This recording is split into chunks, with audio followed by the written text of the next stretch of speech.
So as soon as the recording starts, we'll get going with the formal webinar, Creating a Smoke-Ready Community. Great. The recording has started. Go ahead. Thank you.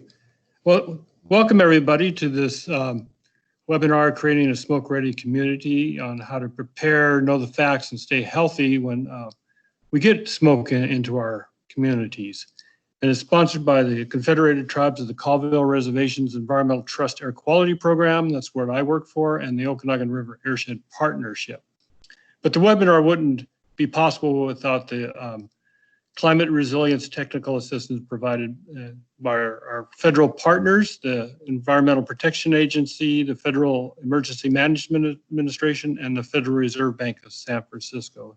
They have teamed with us to bring us this opportunity. So thank you.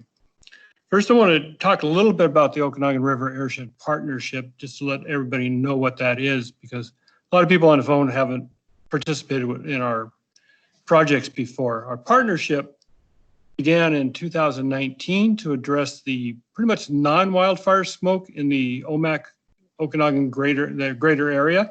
That area we identified as 1% of Okanagan County, but it has 30% of the population, and it affects both on and off reservation air quality. So we developed this mission statement, and it's pretty simple. It states that we are seeking non-regulatory community projects, programs, partnerships, and outreach which increase our understanding of PM 2.5 air pollution in the Okanagan River airshed and help to reduce it.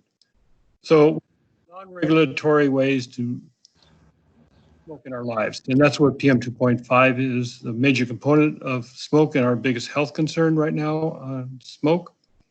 And for our work, we received the EPA's Clean Air Act Excellence Award for Community Action in 2019, which was a big honor.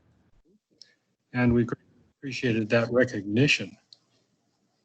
So a few webinar logistics.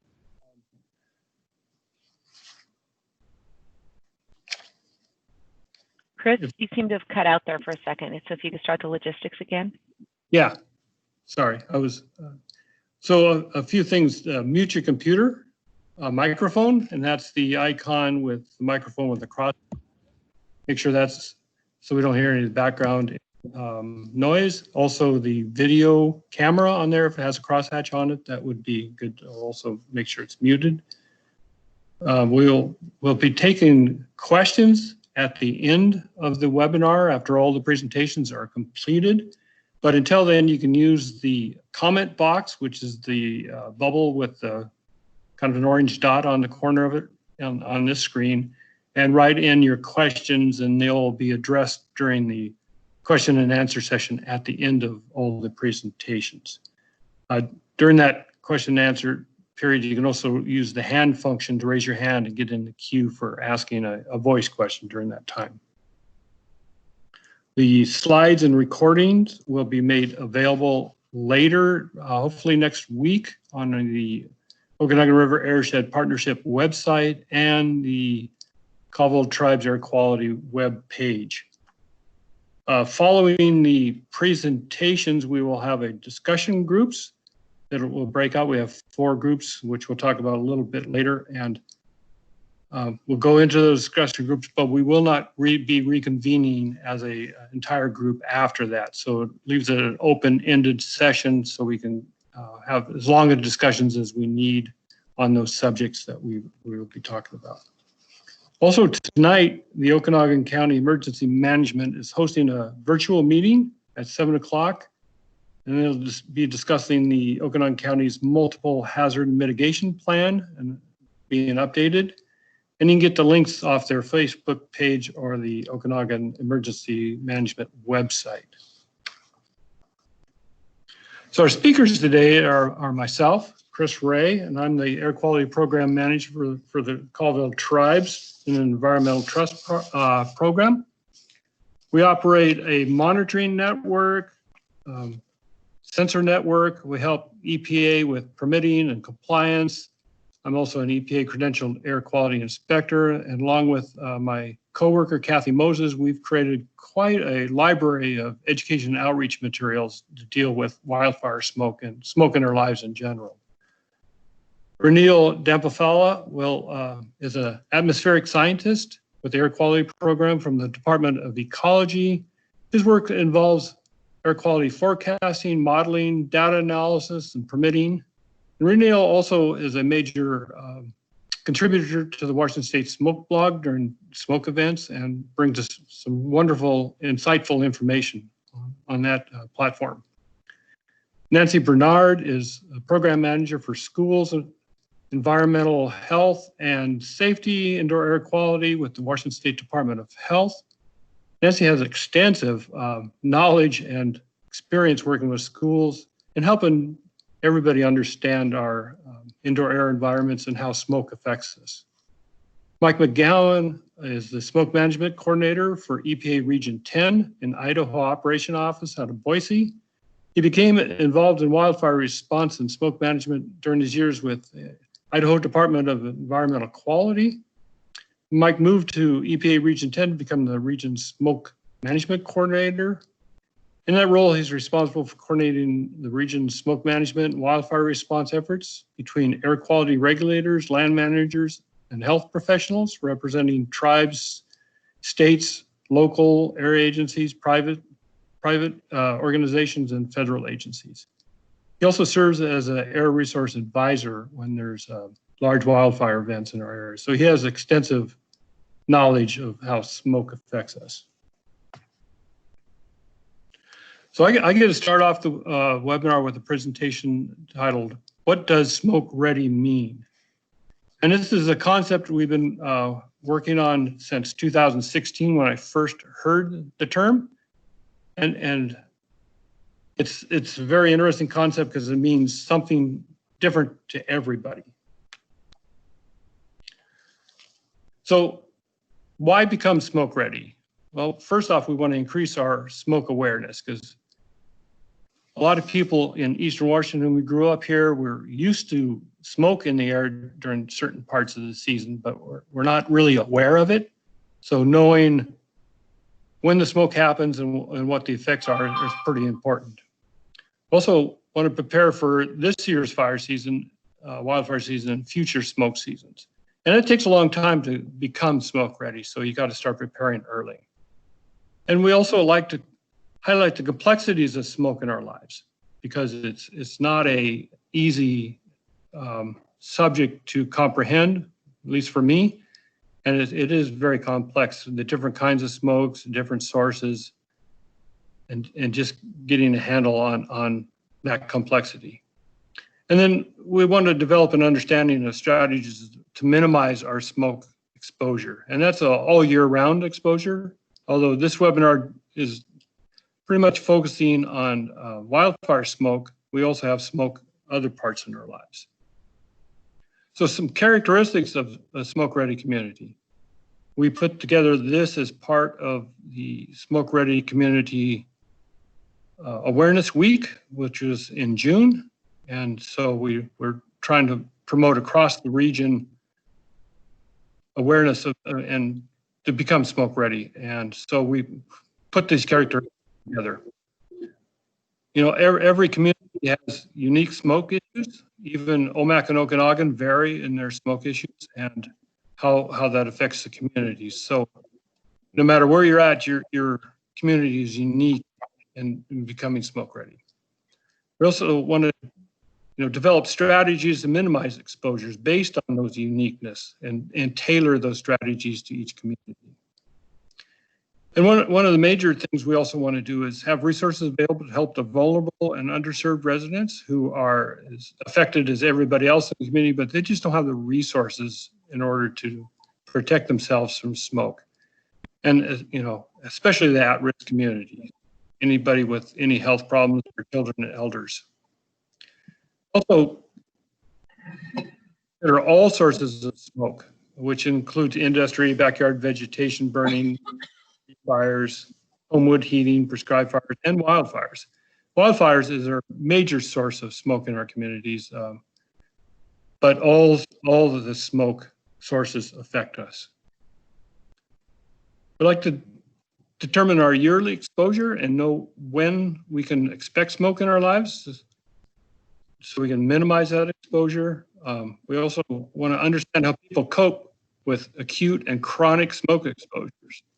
During wildfire season, we may have smoke in the air for 1 or 2 days, and that would be an acute situation, where in 2018 we had unhealthy smoke conditions in our valley for 16 days straight.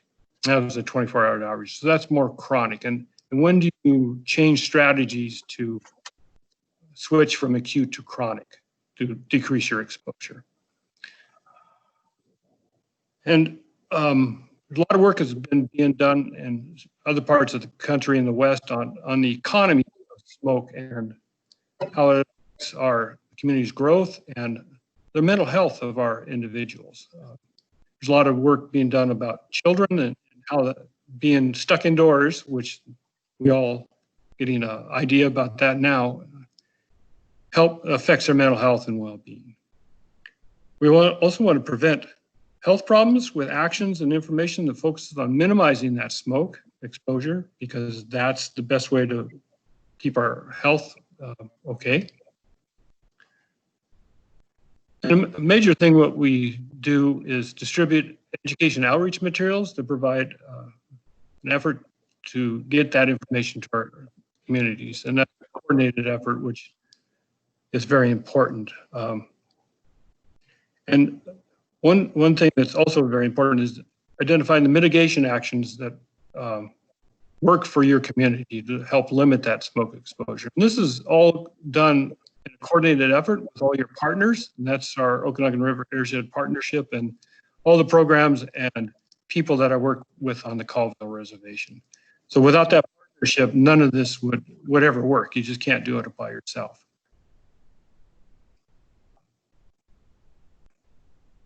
So here's a few resources that you can go to, a web page and Facebook page that you can follow in order to get some of this information that's been developed by my air quality program and for the Okanagan River Airshed.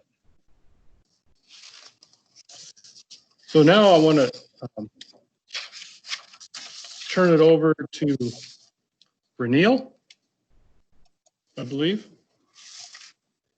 Yep. Yep. And I just want to let everyone who's listening in know that it seems that the chat function is not working in the Microsoft Teams app. So if you could just kind of raise your hand, if you're needed, we can call on you when it comes to question and answer, and apologize for the chat not being available. Okay, thank you. So I'm going to stop sharing my screen and let Reneel share his. Okay, hopefully everyone can see me and hear me okay.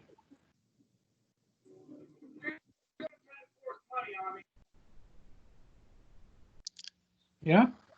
Yes, we can. We can. Right, good.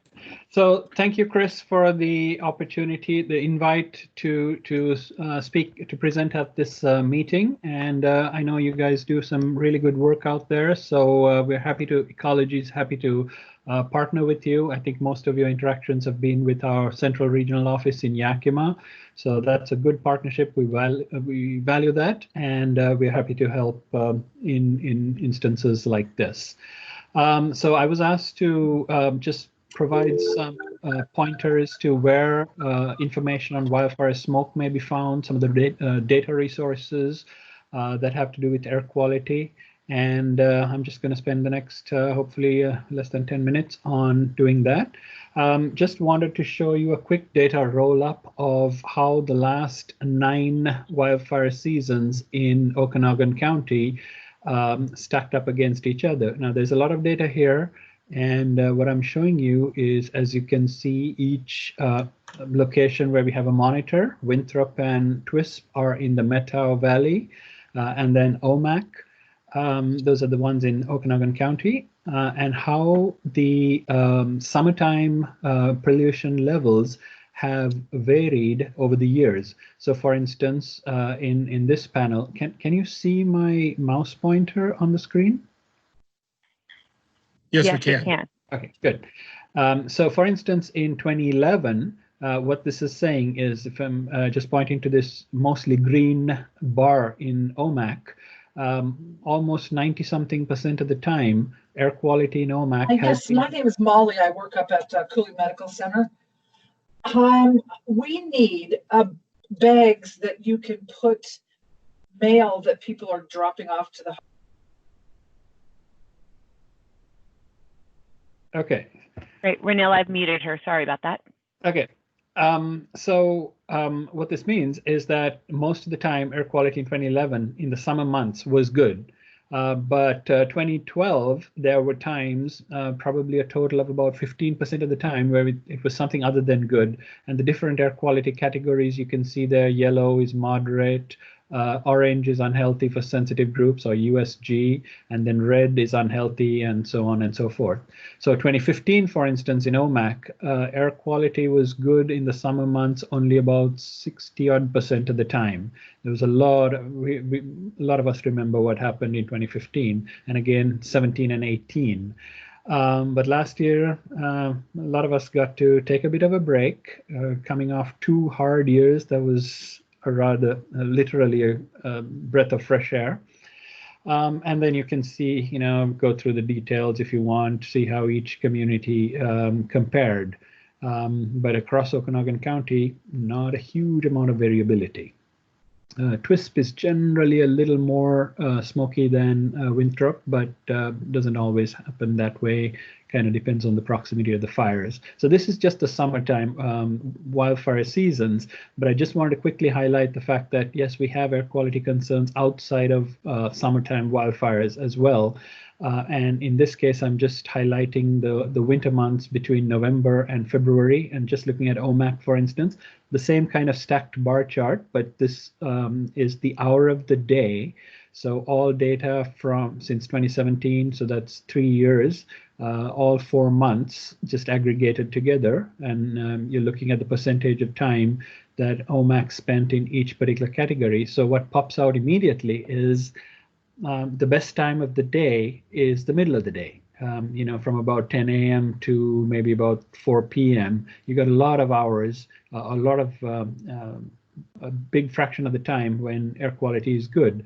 But as you can see, it degrades at night when it's not just the time when people fire up their wood stoves. That's for sure a big contributor, but also the role of meteorology, where during the night winds die down, something called a temperature inversion sets up, which essentially traps pollutants in a shallow layer above the ground. So whatever you emit, wood stoves, anything, just builds up and concentrates out. So just be aware that we do have concerns outside of summer wildfire season as well. Some of the data resources where you can get information on wildfire smoke. This is not just in Okanagan County. This is statewide. Some of these are nationwide resources, and I'm not going to go through every one, but I will highlight a few of them. The first one is our ecology's own air quality data portal, and I'll show you these links, some of these in a few minutes. You can see where what the air quality is like across the state wherever it's measured. Chris mentioned the Washington Smoke Blog, and that's also another resource where there's a lot of information posted. I'm a regular contributor, but by no means the only one. A lot of the health districts post valuable information there on things you can do to protect your health during smoke episodes, for instance, and much more. And then there's EPA's national resource for air quality data. But that's only current conditions. You can measure only what happened until this point in time. What should you expect from now on over the next couple of days? You need an air quality forecast for that. And I'm going to show you a new tool that Ecology has put together, a map where there is we think a easy to understand graphical representation of the forecast across the state. Now in the smoke blog, you had to read a narrative to find out what it's likely to do. And if your area was not mentioned, then you can kind of connect the dots and assume that we don't have smoke to worry about. But this map will show you everywhere in the state, whether it's good or if there are concerns. And then there are some of these other forecast models, which I'm not going to go into detail. There's each has its pros and cons, what it means and doesn't mean. Two of these other models that I've just put up here, highlighted in yellow, the AirPack model, which has been put together by Washington State University. It produces forecasts of all pollutants, not just smoke. So does the National Weather Service smoke forecast model, but I'm not going to go into details on how to interpret those, what they mean and don't mean. So I just wanted to also talk, well, actually, let me flip to some of these websites here in just now. Need to change my, yeah. Can you see that web page? Yes. Yes, we can. Great. So there's going to be a map like this. You click that link, and this is actually our main Ecology's air quality monitoring website. It just has a bunch of tabs here, one of which is a smoke forecast. But if you just went straight to it, I'll click on this in a moment and show you. But this is an interactive map. And right now, everything's going to be good for today and for tomorrow as well. So you can toggle between today and tomorrow. You can use the search feature to search for an area that you might be interested in. So I just typed Nespelum. Did I not click send? Maybe I didn't. Okay.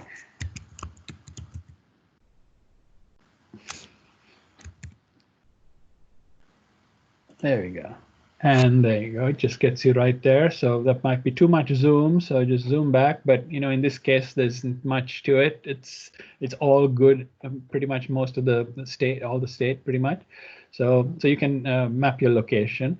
Now, obvious questions. What are these areas without any color? It's where we don't have a forecast. And I'm not going to go into the details of how this product functions, the behind the scenes implementation, but there's basically no air quality monitors that are considered representative of these areas, mostly in the Cascades. And then a couple of monitors are down right now, so you don't see, the forecast is tied to the monitor, like yesterday's reading, but there's other factors also. And like I said, there's you can toggle between today and tomorrow. And then up here, there is a little text description that we just got up posted today on what it means and steps you can take to, well, a little bit about the health information and a little more detail if you're interested. But the typical air quality monitoring page, Ecology's main portal is this, and that's the data that we serve up.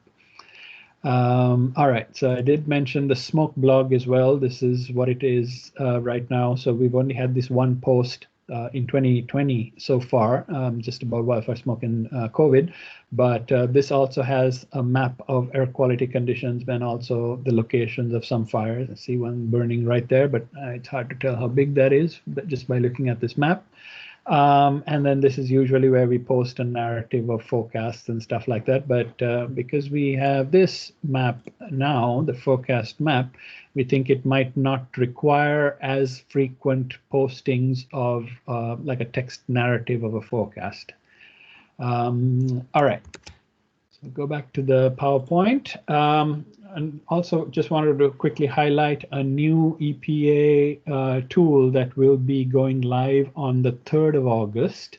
They're going to be adding a new layer, a new data layer from some of these low-cost sensors to this site, and I'll show you this site in a moment. So many of you might be familiar with these low-cost sensors, where now the monitor in OMAC is, I think, I don't know, $50,000 instrument, something like that, and that's not stuff that you can afford to have in your backyard. But these low-cost sensors, for a few $100s, you can get off well, some kind of reading of variable quality.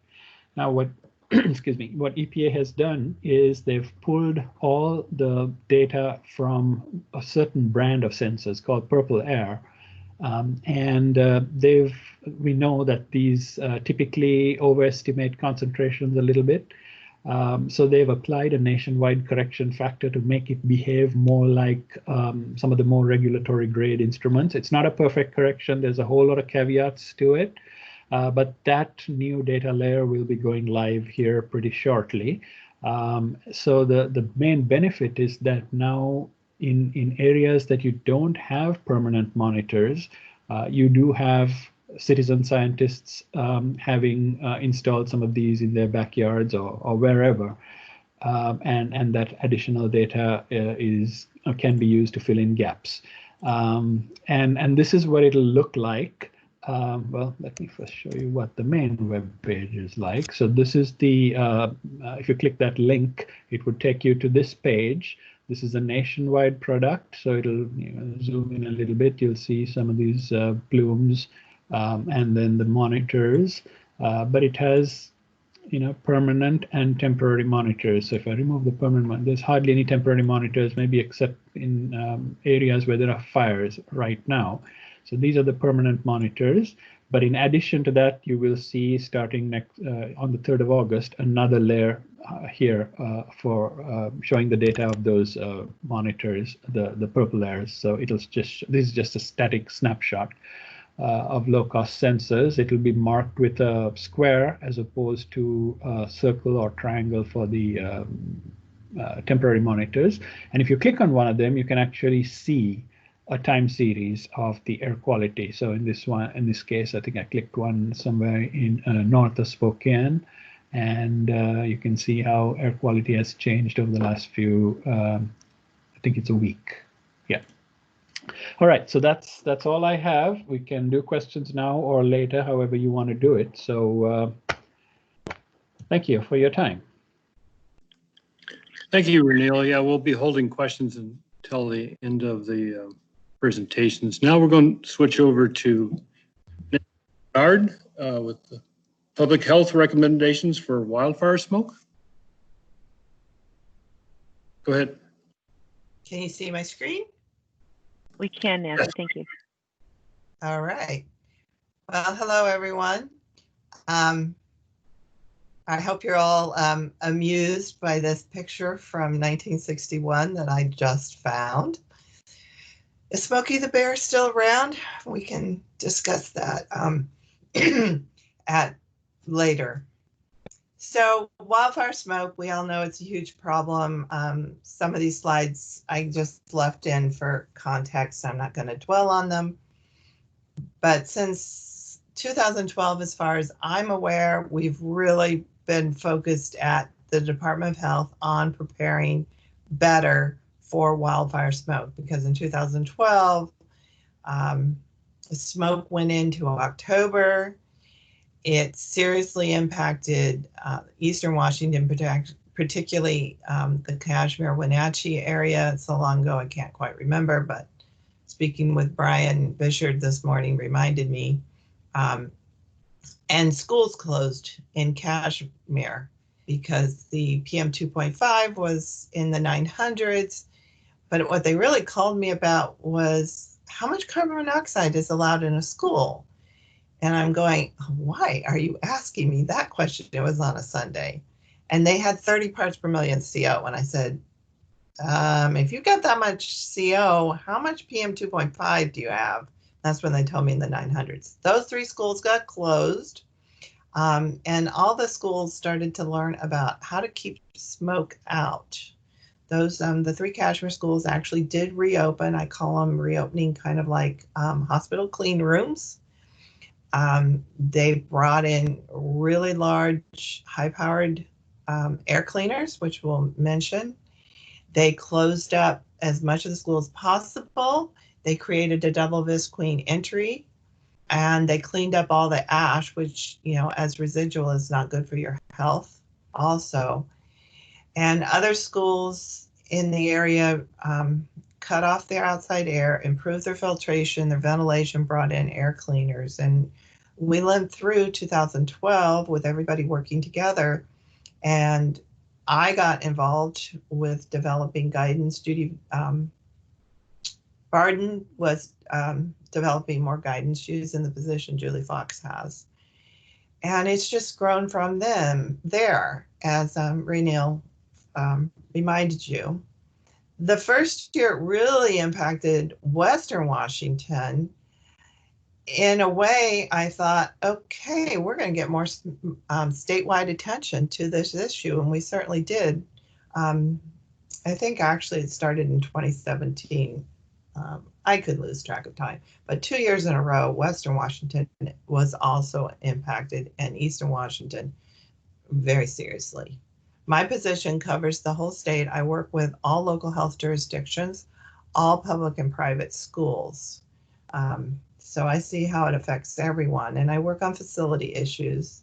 That's just a reminder of how bad it looked on that really smoky day on the WACA website. And that was the satellite picture that's become quite famous. I've shown this to my colleagues around the country. So we know that smoke is not good for you. And frankly, what I say is, I don't care what's burning. I don't care if it's wood in a campfire or wood in a fireplace or wildfire smoke or other things that people burn. Smoke is not good for you. It causes health problems. Eye irritation, cough, wheeze, cardiovascular in particular. So both your heart and your lung, your respiratory issues, increases hospitalizations, deaths, asthma. And we're in the middle of a pandemic caused by a presumed, I'm beginning to call it presumed respiratory virus. COVID-19 is a respiratory virus, but it's also having terrible impacts on the cardiovascular system and other side effects. And so we have crossover in terms of symptoms. And we also know that smoke exposure or air pollution exposure does seem to make people more susceptible to COVID, particularly harder, what's the right word? Worse symptoms. So we want to control smoke exposure as much as possible. So these are the people, this is almost 40% of the population more vulnerable to smoke from fires. These are also people more vulnerable to COVID symptoms and worse outcomes. When we're dealing with smoke in our communities that's not from wildfires, sometimes in my neighborhood, which is a Kirkland city, it can be quite thick at times, depending on what people are burning and where they're burning it. And it's still going to have these impacts. And then we can get these just huge areas of our state exposed. I understand some parts of Eastern Washington have already been dealing with wildfire smoke this year. We're really hoping for an easier year like last year, because as I'll talk about, combining wildfire smoke with the steps we're taking to reduce the spread of the COVID-19 is very difficult. It's going to be problematic. So these are our basic advice for wildfire smoke. It hasn't changed. Stay indoors, limit your outdoor exposure, limit your physical activity because you're going to breathe more and expose yourself more. Keep the indoor air clean and pay attention to your symptoms.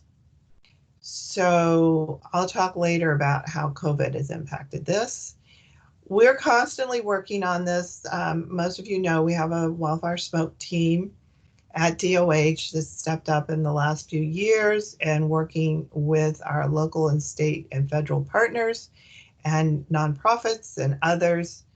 Ecology is a huge partner on the research. We develop materials, and this isn't changing. So this was put together a couple of years ago, and this is ongoing. And the Impacts Advisory Group is ongoing. The primary work is done. It's obviously not doing as much right now. We had some projects still in the works that have been delayed because all of us at DOH are involved with COVID response. So that has been problematic, but the groups are still nominally working and communicating at times. The communication group has the toolkit that's all available for all of you to use, all those resources. And if you need more information on this, Corey Porter and Jenny Streeter are your contacts, and their contact is at the end. I highlighted the 3 groups we have the most difficulty reaching with information and resources: outdoor camps and athletic activities, although they're pretty much on hold right now, although some are starting up. Childcare providers, although I've been liaisoning with them a lot now on COVID, so that's going to hopefully help to reach them with our wildfire smoke messages. And then the long-term care and assisted living facilities, which again, we have much more contact with now because of COVID. So those have all been issues. The other groups have been pretty easy to reach with our messages and resources and to get feedback from them. This is just a reminder, we have our Smoke from Fires website. This is the shortcut URL. Some of the materials I'll be talking about are in the toolkit. So this is the Q&A. I highlighted this because I present a lot to school facility people, and question 11 is where we get the school information. When Caitlin gets more time, Caitlin Kelly, our new wildfire smoke team member, she does hope to do some updates to the website. If you see problems, please let Caitlin know. If you want the closure guides I'm going to talk to, you go to this toolkit. They're not on the main page. So this is the guide that came out in 2019, so it's just been a year. I have to admit, with COVID going on, it just seems like it's been forever. So this is the main guide. You can find it on the toolkit. It's specifically directed at local public health officials, because it is your local health officers, every one of your local health jurisdictions, and there's 35 in the state. It is your local health officer who makes the decisions ultimately in consultation with others about closure issues. So this guide gives them information and background and considerations for those steps.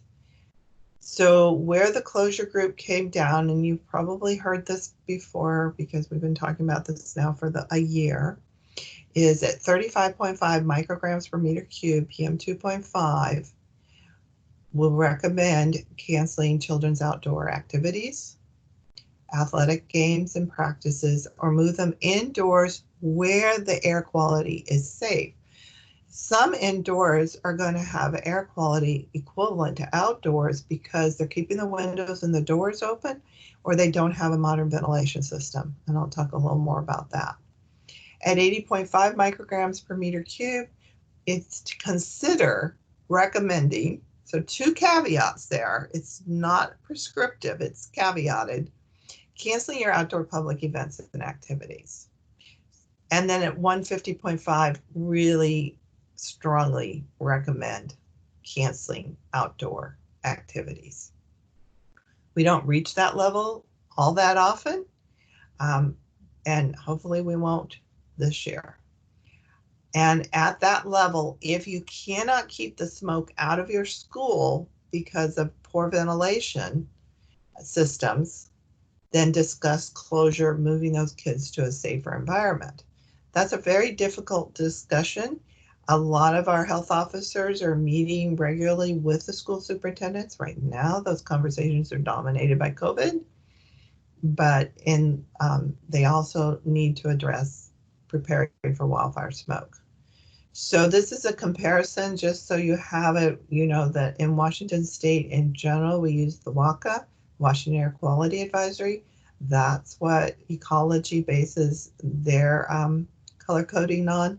It is more protective than the federal air quality index, but we do have areas of the state that are using the AQI, which is why when we did this, we didn't do colors, we did PM 2.5 levels, okay? So here's another comparison that you can have where it breaks down on the chart. So that's a tool if you haven't seen it before. So this is our basic recommendation. It's on our website. It's also incorporated into our emergency response plan.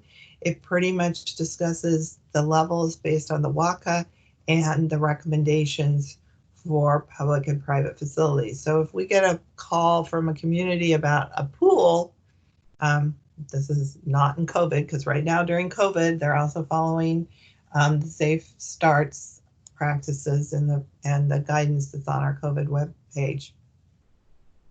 If it's in the unhealthy, we would probably recommend that school be closed because of the exposure level. But they will have that discussion at the local level. So it's a tool. This is the WACA advisory for the general public that incorporates this information that we try and get out there in multiple languages to tell people the actions they should take when their local air is in these categories. So in the guidance, I don't know why this got highlighted, but okay. So in the public health guidance that I talked about, there are two pullouts. These are 2-page summaries. One is for canceling outdoor public events and activities. So it's kind of on the second page is the WACA advisory, but it's those considerations. It's not just the PM 2.5 level. There's other considerations. What's the forecast? How long is it going to stay? Is it going to fluctuate? Are there options to relocate?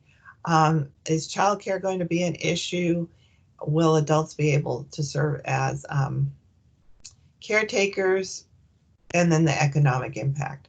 I have to admit, with COVID going on, we have so many closures that even if we do get wildfire smoke, it's going to raise this to a whole different level and impact. And this is the school closure page with more considerations. So we all know that schools are really important. That's a huge discussion right now. We've never had schools closed like this before to stop or try and control the spread of this pandemic. During wildfire smoke, it's been really hard to close things because where do the kids go? What else do they do?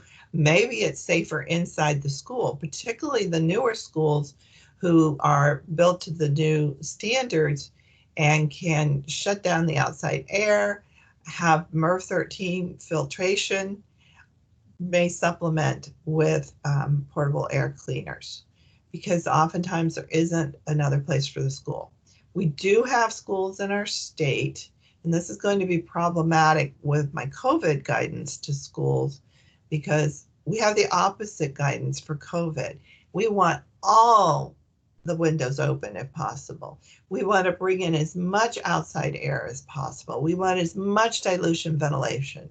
We want upgrading to a MERV 13. We also want less recirculation of the air in the school, which would be good for smoke.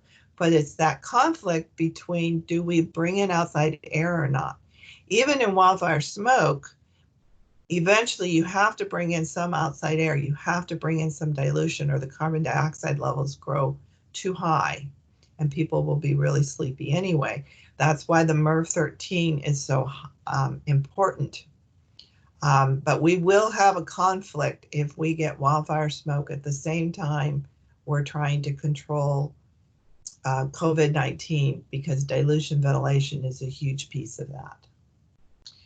So this is just kind of a summary of those factors to consider when you're closing, particularly for children and schools and childcare and daycares. It's from that guidance document. And then I hope you're all familiar with the Air Pollution School Activities Guide. This has been out since at least 2014. It really was designed not just to deal with wildfire smoke, but any air pollution. So we have areas that get inversions from wood burning or traffic-related air pollutants. At that time, for your sensitive children and your children with asthma in particular, but other conditions too, they may not be able to go outside for PE. Again, with COVID, we're going to be trying to do everything outside as much as possible. I haven't even thought about it yet because I'm involved with developing school guidance. The WIA came out yesterday and said they're just not even going to try and do football until, I don't know, spring or something. They're going to start with low risk athletics. Those are things where you're far apart. But again, the idea is outside is much better than inside. Wildfire smoke is going to hugely complicate that discussion. But always look at the air quality guide whenever you're having air pollution issues. So a little more on our frenemy, I don't know, COVID-19. I call it the nastiest, sneakiest virus that's managed to evolve itself into a plague. It's not a plague. Just to remind you, because I teach a lot on infection control, just in case you haven't gotten the message, I've been saying this for years. The slide isn't new. Wash your hands frequently, plain soap and water, cover your cough or sneeze, throw your tissue in the garbage. Don't touch your eyes, nose, and mouth. You will not have to worry about everything being disinfected, which cannot be done if you just don't touch your face when you're outside. Stay out of spit zones. We now call that physical distancing. Keep away from other people's respiratory droplets. And now we're asking, please wear a cloth face coverings, because that does help control a lot of your respiratory droplets. Obviously not all, but a great deal, and it makes a big difference. Get your vaccinations, ventilate, ventilate, and ventilate. Stay home when you're ill and support public health. So COVID has elevated our concerns about the impact of smoke. Not only does it make you more susceptible to respiratory infections and to poorer outcomes, the symptoms can overlap, so people need to pay a lot of attention. There are a lot more symptoms with COVID, and they're very broad, but we need people to pay attention. It is impacting our guidance. We're not going to tell people when it's really smoky or really hot to go congregate in the malls, the libraries, or the community centers. For one thing, a lot of them are still closed. I know the King County libraries are still closed. The malls, I guess, are starting to open up, but everything is trying to restrict the number of people inside because we want to lower that transmission.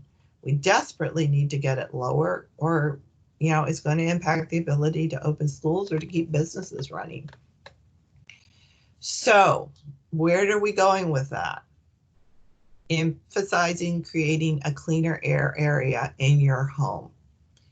Close up your home, insulate your home better if you can. I'm talking about making sure you've got, you're not having big gaps through your windows and doors in particular. If you can upgrade your HVAC system, this is the time to do it. If you can move to a MERV 13 filter, you need to consult with your HVAC technician or your manufacturer. Not all systems can handle the higher filtration, but MERV 13 is now in the California building codes. I think that's where we're all going. They're even saying MERV 13 or higher now, 14. I'm not recommending putting HEPA filters on home HVAC systems. Most cannot take it. HEPA filters on HVAC systems are what hospitals do. I'm not recommending that for schools either, but a MERV 13 or 14, definitely we've been recommending for a couple years. EPA is recommending it also. You can supplement with a portable air cleaner with a HEPA filter. They do pull remarkably well the particles out of the air. They actually also pull COVID, but EPA is very clear in CDC, this is not a primary solution to COVID transmission. That involves staying home when you're sick, self-isolating when exposed, wearing the cloth face covering, physical distancing, and dilution ventilation. And then the box fan air filters, which we have more information on now, and Chris does in ecology also, if the portable air cleaners are too pricey. So we've always recommended N95s for wildfire smoke if you have to go out, particularly if you have to go out and work. But right now we have a worldwide shortage of N95s, and they're desperately needed for our healthcare community and our emergency providers. So we can't in good conscience say use them for wildfire smoke, but they really are the only way to seriously reduce exposure when you're outside and it's really high levels of PM 2.5. So it is a dilemma this year, like we're having many dilemmas. Cloth face coverings really provide very little protection from wildfire smoke. They are critical, and there are many patterns out there that people have sent me a couple. Some fit better than others. Obviously, the better the fit, the tighter the weave, a little more protective. So our websites have been updated. This is on our Wildfire from Smoke webpage. It's just a warning that this is going to be very, very difficult. So this kind of says what I've said, and then we have a new guidance document for you to look at that pretty much covers some of the issues that I've talked about in a little more detail. And here's more of the text that starts that out. And make sure that people are paying attention to COVID. If they've been exposed, do they need to get a test? Setting up a clean room. So this is from EPA's website. We link to this. It's pretty much what I've already said. We do want people to stay cool. Heat will kill you much faster than smoke. Smoke is more, a lot of us have immediate reactions to smoke. My eyes get irritated. I get a blinding headache. My throat closes up and I can't talk. That's pretty immediate, but it's also temporary. Heat can kill people. So please always make sure when we're talking about controlling wildfire smoke that we are also talking about people needing to stay cool. So I don't know why I'm getting flashed up here on the screen. I hope it goes away. Let me know if you can't hear me or if anything's gone wrong, because I'm getting. We can hear you fine, and everything looks great on our side. So I'm not sure why you're getting like flashes, but keep going. It's like sunspots or something. So we link to the EPA's indoor air filtration fact sheet and air cleaners for the home. We want people to buy air cleaners, portable HEPA air filters that are California Air Resources Board certified to not produce ozone. Ozone is a respiratory irritant and hazard. It will not kill COVID-19, not in the levels that any of those machines produce. It is not safe. We also want you to pay attention to other factors when it comes to buying air cleaners, and I've got another slide.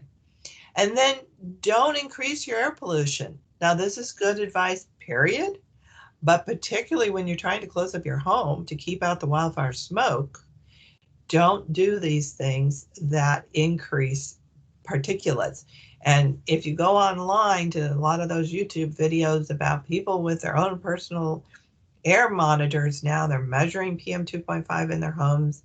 Reneel mentioned that they tend to read high, and EPA and others are working, and Puget Sound Clean Air are working on corrective factors, but they really show how they spike when you're using a gas stove or when you're just cooking on a regular stove, or obviously if anybody's smoking, or if you're spraying any aerosols, which are really bad for your health anyway, and even frying and boiling. There's one study online about a university group that has a house and they cooked a Thanksgiving dinner and they had all the monitors going, and it's really interesting what spikes, to give you a really delicious meal.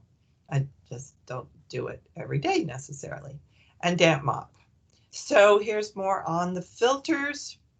The BERF 13, you will need to change them more frequently when we're dealing with heavy air pollution, because once they get clogged, they're not filtering, they're just stopping the airflow.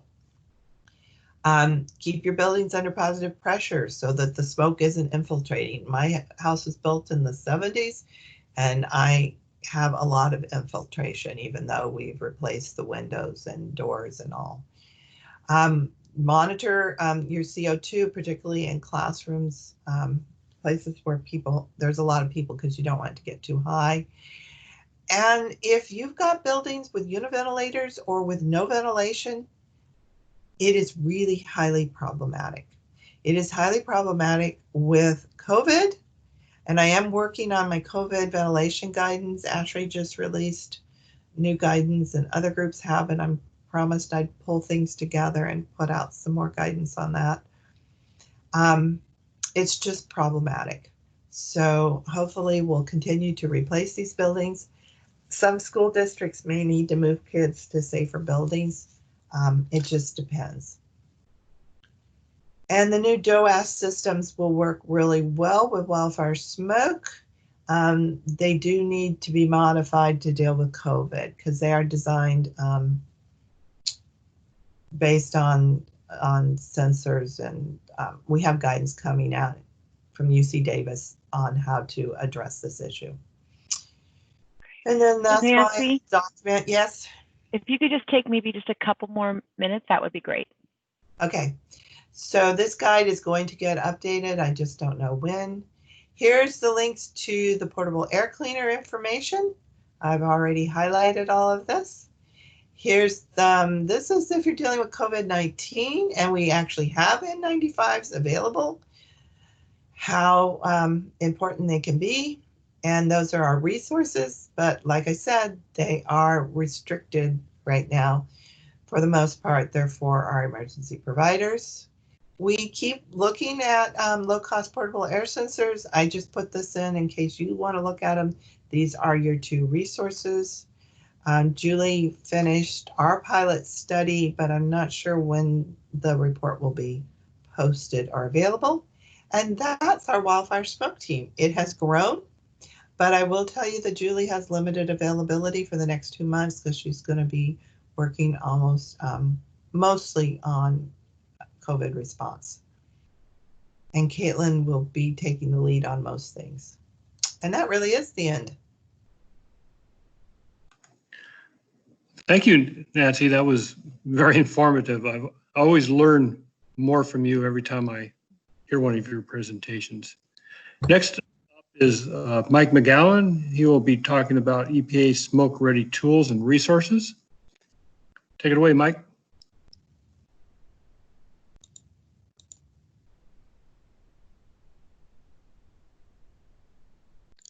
Can folks hear me? Yes, and we can see a Okay, screen. great. All right, let's go ahead and get started then.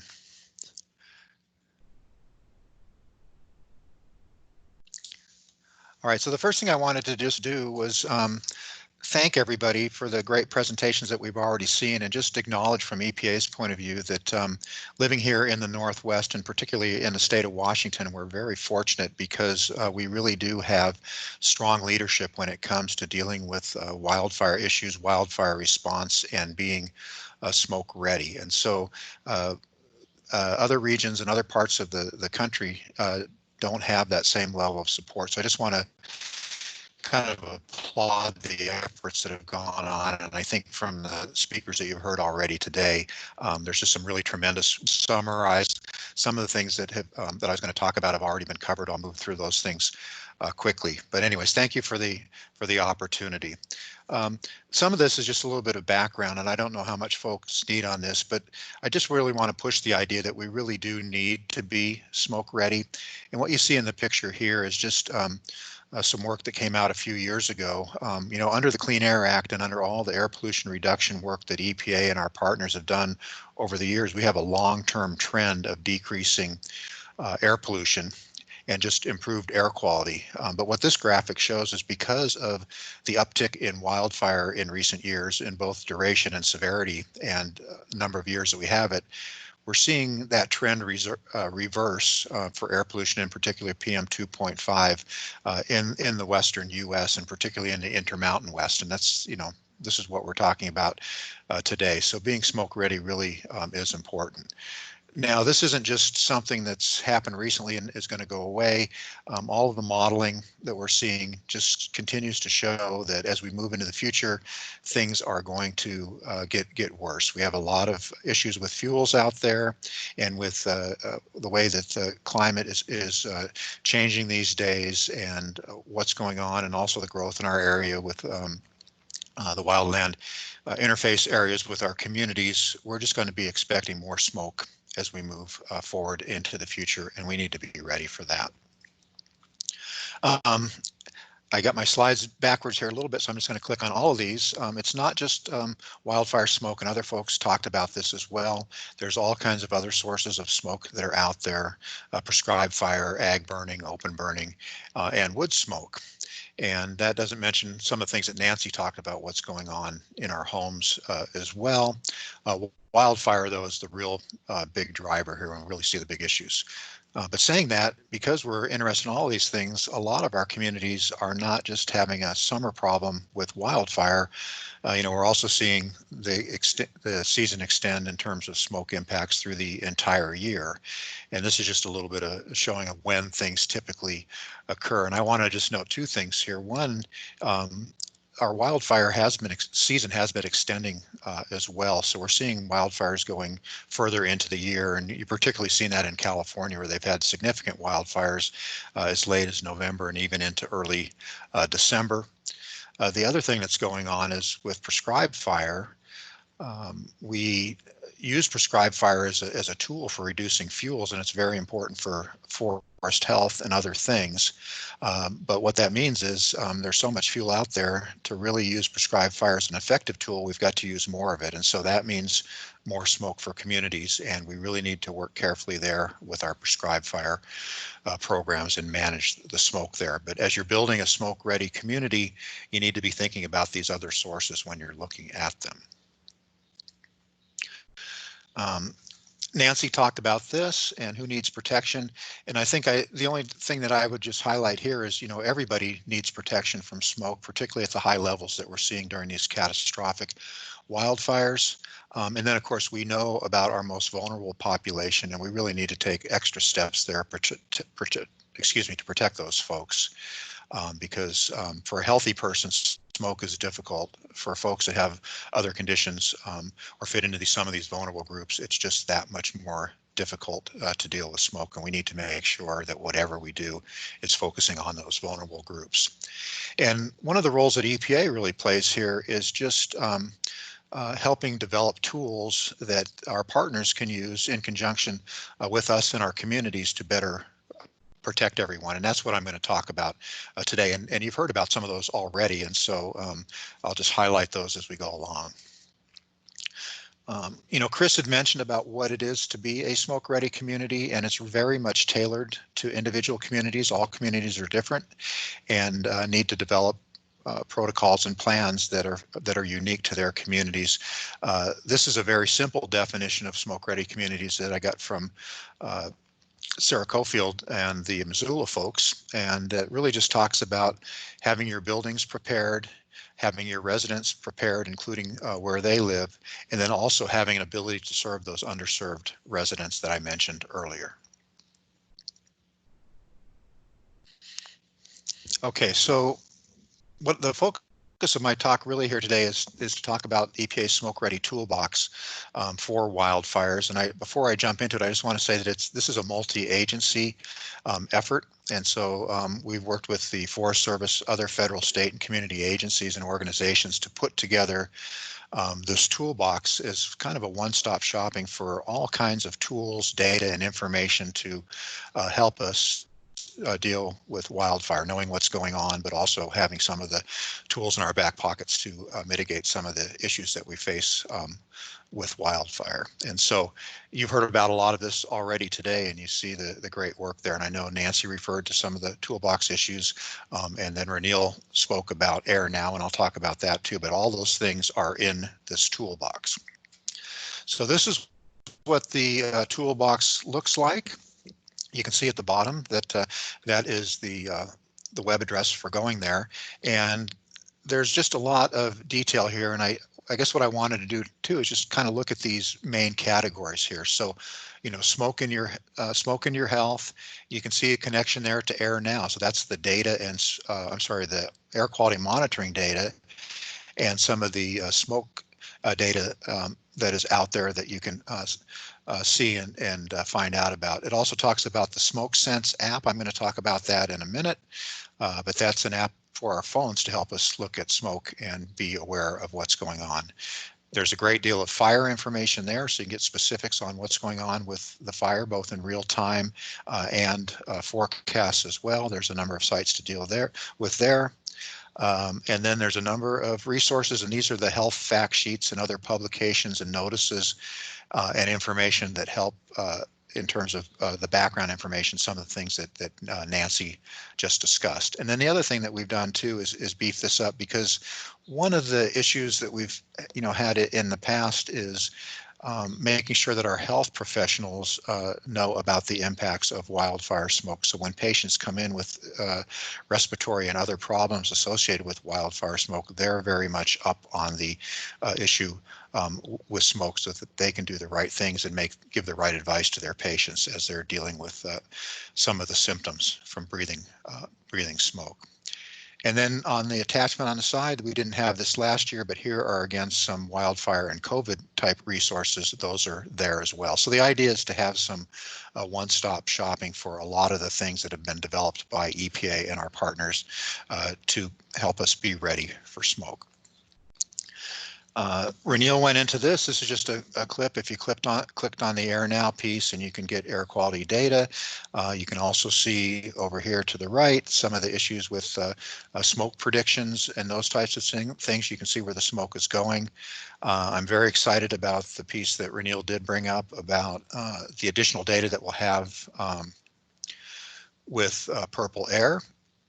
And access to those. So we're going to have the Purple Air will help us in filling in some of the data gaps that we've had in the past, because there's a lot of those monitors that are going into place, and now with the calibration factor that EPA's developed along with some of our other folks, that data is going to be much more usable as we go forward. All right. Okay, so I did want to mention our Smoke Sense app. So there is an app for your phone, whether it's an Android or an Apple phone. You can go down and download this for free.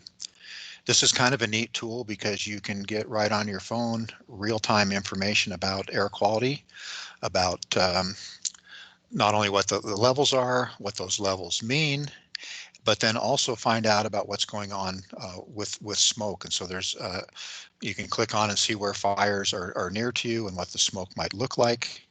And then also some information about symptoms, those types of things, and some background on air quality as well. But one of the things that's unique with this particular application is it's part of a community science project where the folks who have these apps on their phone can then respond back to EPA. And so when you're experiencing smoke and you're breathing smoke, you can let us know what your symptoms are. And it really helps us in terms of understanding what these impacts look like, because then we can go back and look at what the concentrations were that you were subjected to, and what folks are seeing in terms of symptoms related to this. And so I've got a better example of this on the next slide. So this is just an example of looking at some of the feedback that we got from the Smoke Sense app from folks that were experiencing smoke, and when they experienced it, what they saw. And you see a lot of the things that Nancy talked about in terms of what the symptoms are related to smoke. But one of the things I'd like to highlight up here is this piece about anxiety, because when you're inundated with smoke, folks have it, that becomes an issue as well. And I think Chris touched on this as well in terms of the issues with mental health and how folks do. And it's one thing to be anxious about smoke when you've had a short-term duration event, but we're seeing events now that are lasting weeks and at times up to a month, month and a half at a time with high levels of concentrations. And so that anxiety piece and the mental health piece of dealing with smoke becomes quite real. And we want to know more about that as we're moving forward. Okay, one of the other things that you can find in our toolbox is this wildfire smoke guide for public health officials.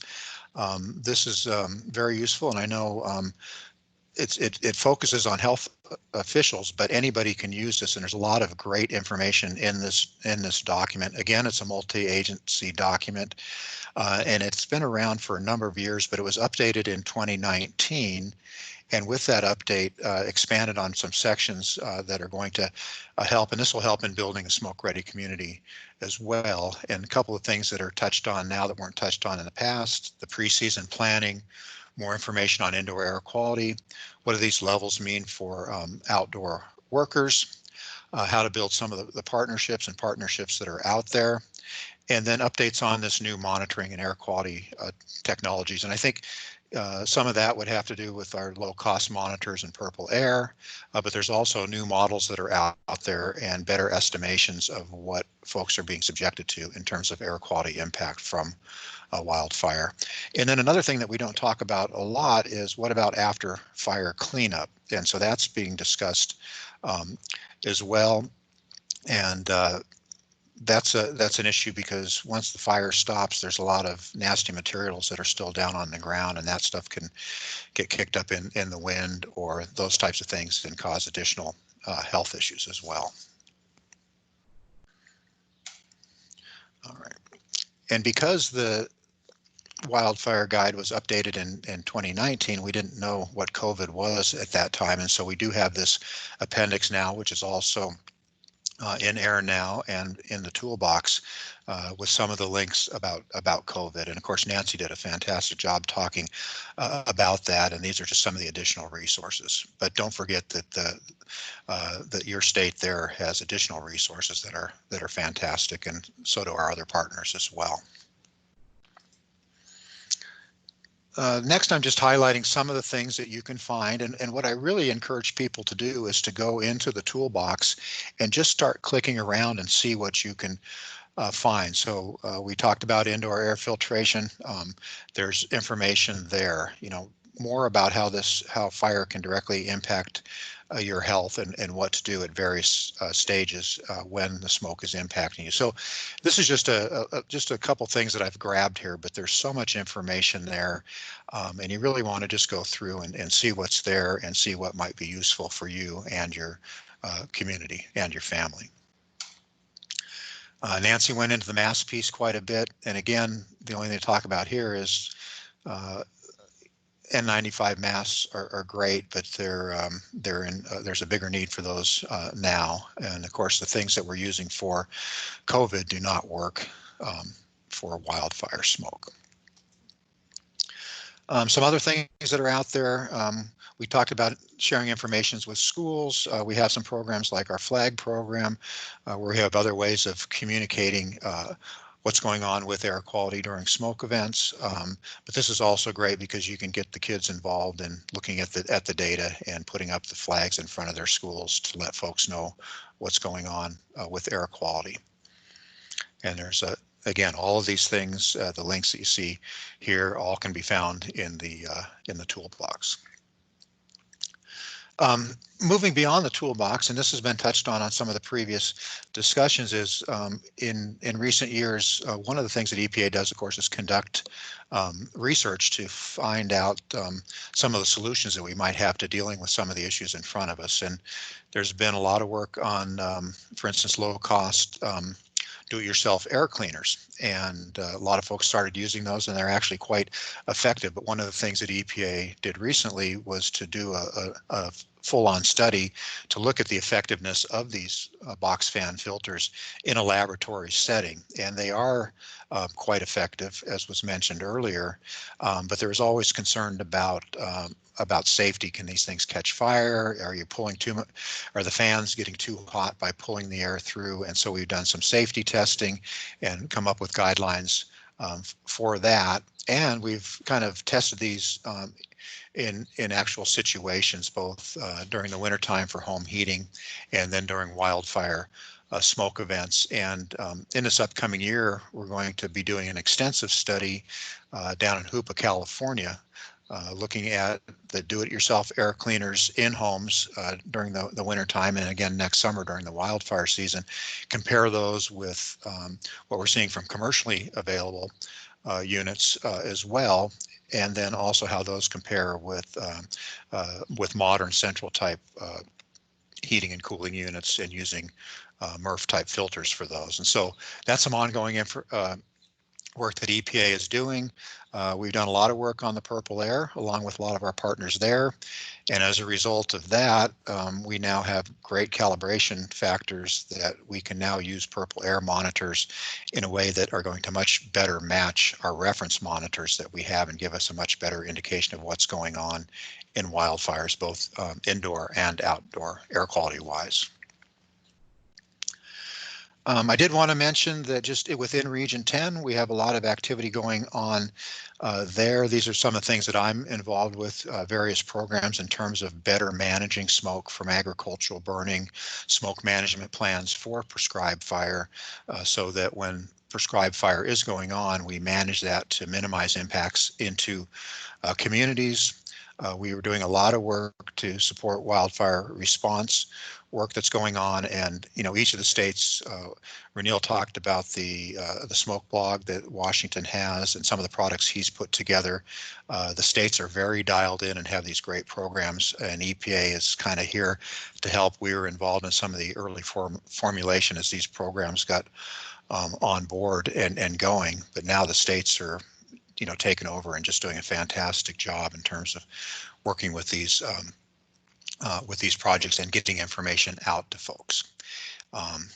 And then on the right here, I have a meeting agenda. One of the things that EPA does, and my team kind of leads, is putting together an annual meeting each year so that our partners do get together and talk about different issues that communities are faced with as we're dealing with smoke. And so in 2019, we specifically talked about building smoke-ready communities. Our meeting that was canceled this year because of COVID was taking the messages that we've learned from building smoke-ready communities around wildfire and extend those messages around prescribed fire, as we know treated acres are going to increase. So we hope to have that meeting coming up in the upcoming year.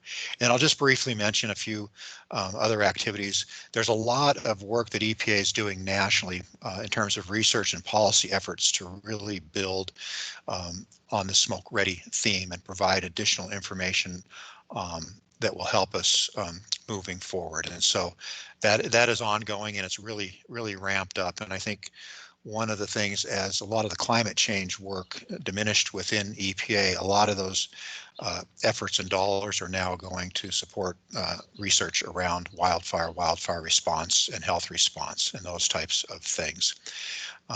So just let you know that that's going on. One of the interesting things that I wanted to bring up is we've talked about smoke-ready communities and a lot of things that you can do. One of the things that we don't necessarily understand, though, is when we have these interventions put together and we have messaging and filtration and evacuation and clean air centers, those types of things that are put into place and available to our community, how effective are they in terms of folks actually utilizing what's out there? In other words, do they change, behavior and some of the practical aspects of how people deal with this, and how we know that how they're kind of effective, how effective they can be in terms of taking measurements, but what does that mean in terms of behavior and how people respond so that they're maximizing what they can do to protect themselves during these events? Just a few final things here. In terms of future work, we want to learn more about chronic effects and effects of long-term exposures. As you know, we have a 24-hour particulate matter standard, but what about times when we don't violate that 24-hour standard, but maybe we have 2 or 3 or 4 hours of very high levels? What does that mean for folks' health, and how do we let them know what they need to do to protect themselves? And then I also talked about how wildfire season is growing longer. What about these long-term exposures when you're violating a 24-hour particulate standard, but what does that mean when that happens day in and day out for weeks or months at a time? And then I talked a little bit earlier, just in that previous slide, about measuring the effects of behavior change, and is our messaging and what we're doing, the information we provide resulting in behavior change that actually helps folks out. We're trying to understand how to deal with the increase in prescribed fire burning forward. We've been working directly with communities. I talked about the HOOPA project there. We're doing more in terms of improving our models for modeling exposure. And then we're also continuing to build on the SmokeSense app and how we're working there. And then just internally within Region 10, we have an intern we've hired this year, and his project is dealing with smoke ready information, and he may be reaching out to you and asking you some questions about what you need to be smoke ready. And then just some final thoughts here, stay in the loop with all of this stuff. Look at Air Now, look at those sites, get that SmokeSense app on your phone if you have access to that. Know your state's wildfire response plan. Keep an eye on your daily smoke blogs. And there's daily wildfire coordination calls as well when the fires are raging. And there's ability to be in on those as agencies. So those are all things that you can do. And then there's just things to consider as you're moving forward. And I'm just going to mention a few things here, throw them out. Social and health equality, indoor versus outdoor air quality. We heard a lot about that today already. I talked about planned increases in wildfire, utilization of the new low-cost monitors that we have, all the issues around COVID, and then thinking about our messaging and communication. Is it effective? And then Nancy talked about heat versus smoke. That's something that we need to think about. And then as you're building your program, does it result in the appropriate behavioral changes? Does it fit your community? And then I think the other thing I want to talk about, is it dynamic? Because things are always changing here as we learn more. And so you don't want to have a static program. You want to be dynamic and have your program grow and respond as needed. And then the final piece is, what is it at EPA that we can do to assist you? I think we've got a lot of products there, but there may be more things we want to find out about that as well. So that's it. And I think we're moving into the question piece. So I'll turn it back over to Chris or Vicki at this point. Great. Thank you, Mike. And I am going to actually suggest, Chris, that we just go straight to our breakouts. There's lots of time for conversation in those breakouts, specifically with the presenters. And just a couple of logistics. Chris, if you could kind of pull up the breakout links. Everyone should have received both a link to the breakout in their original, and then there was another link that went out during this webinar. And so what you're going to do to go to the breakouts is you're going to click on that breakout link. You'll be leaving this meeting and entering another meeting during that process. If you would want to spend time in that breakout, you can spend as much time there as you want, and then you can actually click a different link and go to another breakout. So once the breakout's open, you should be able to jump between breakouts, but your backup default is just to kind of return to your original link. So with that, Chris, I'm going to post the links also in the chat, but also have you close this up here. Go ahead, Chris.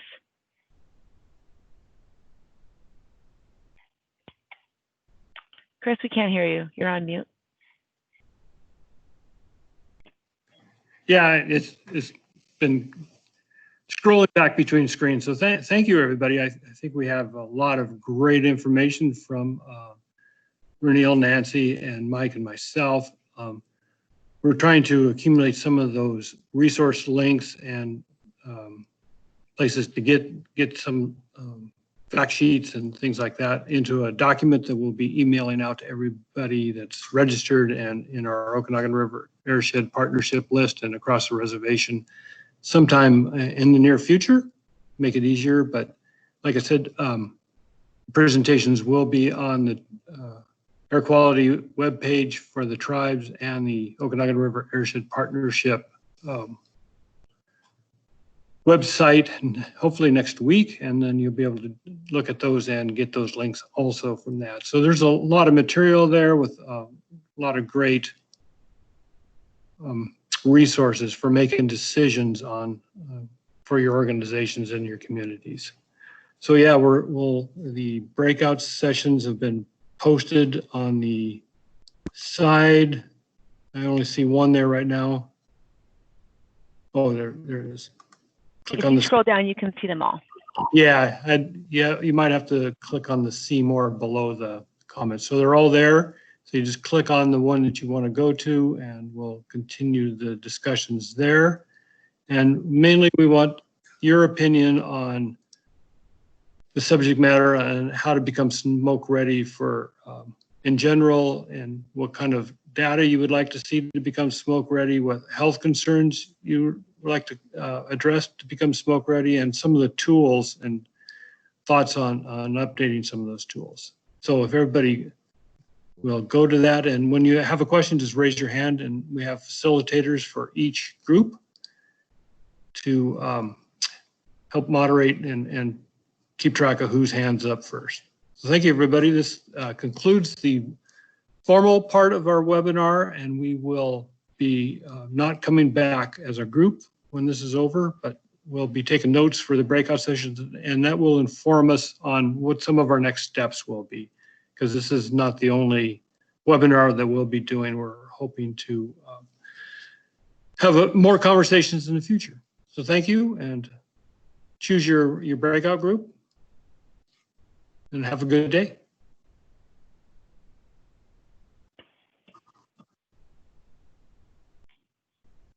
Hello, Nancy.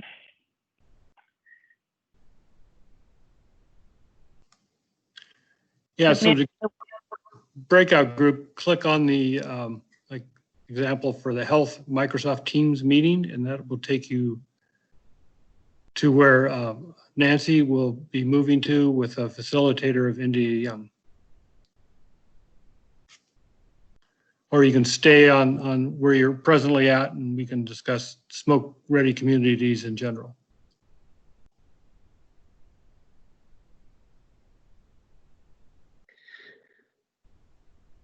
So Chris, I just want to say that I resent the email to everybody, so everybody should know which links to click on to get to the appropriate group that they'd like to join. So those that are still here in this room, if you'd like to join a different one, you can look in your email and see that the list. Yeah, it looks like a lot of people migrated either off the webinar or are into the group. So let's open the discussion for smoke ready communities in general. So we'd like to know what your concept of smoke ready is. So does anybody have a question? Go ahead and just unmute your mic or raise your hand. It doesn't really matter right now. We don't have very many people on this track.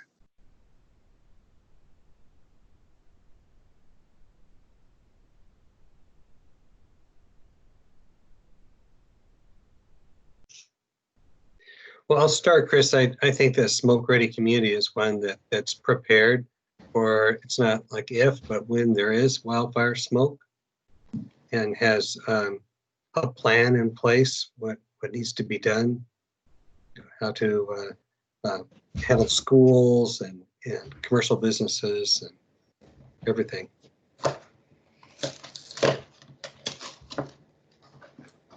And that planning process, I've been at it for over 5 years now, and trying to learn what that actually means. And so every community and every group has a different need for that. So it's kind of challenging.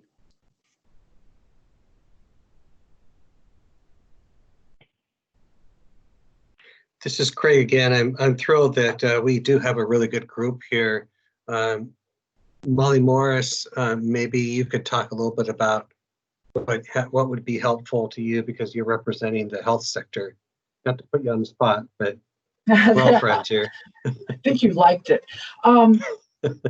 As far, I am just concerned with our community and their ability to breathe in this new world that we're in, and then compound that with the smoke and the inability to inhale fresh air. Just as a concern, we have a lot of senior citizens in our community, and that just compounds it. So that was my concern and my reason for coming here. I have many people that come in and out of the hospital, so we pass out the masks during fire season, and do what we can. Thanks, Molly. Yeah, I think that's will still possibly be needed if masks are available, but you know the guidance now says that leave the mask for the healthcare people. So this fire season will probably have to minimize our outdoor exposure during smoke events instead of putting it on a mask to go out and get the mail or take a walk around the neighborhood. We might have to forego that walk around the neighborhood. Just because we can't protect ourselves from those high concentrations of smoke. So it's quite a bit different behavior in this environment.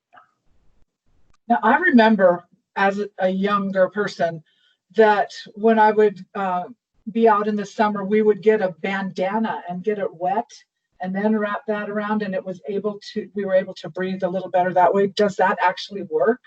Is there some validity to that, or was it just what my grandma did to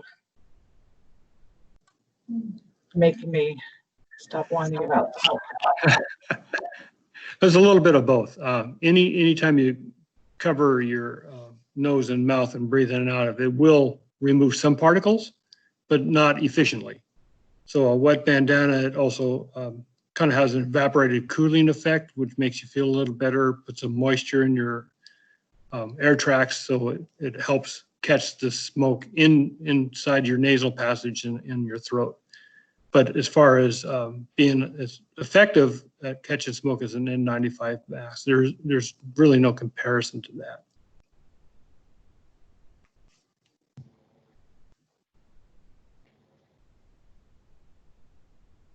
Hey Chris, this is Sean Hopkins with Department of Ecology, and just to build on what Molly was talking about, you know, with the concerns about especially our targeted groups who are most vulnerable, like the elderly and kids and whatnot this summer with COVID. We've kind of all got used to sheltering in place, staying home, that sort of thing. So I think having good messaging surrounding, you know, clean air rooms in your own home, building those box fans, you know, upgrading your ventilation systems, or possibly purchasing, you know, a lower cost air scrubber for your home is going to be important. I wish there was a consolidated effort from both the health community and the wildfire community and ecology and other folks to make these devices available for communities, or some sort of, you know, coupon for them or something like that. I think that's going to be key for the future, especially in our communities that get, you know, the 4 seasons of smoke, or like where you're at up in Okanagan, where you can guarantee there's going to be wildfire smoke every summer. But I just haven't heard of any federal programs, state programs that offer, you know, free air scrubbers, or even the free box fan kits or anything like that yet. But hopefully we'll see something like that in the future. Yeah, there's some great models for those type programs put on a lot of nonprofits and some other type of agencies that can have money for that. But yeah, I haven't been able to find the dollars for that. We did put a pretty good video on creating your own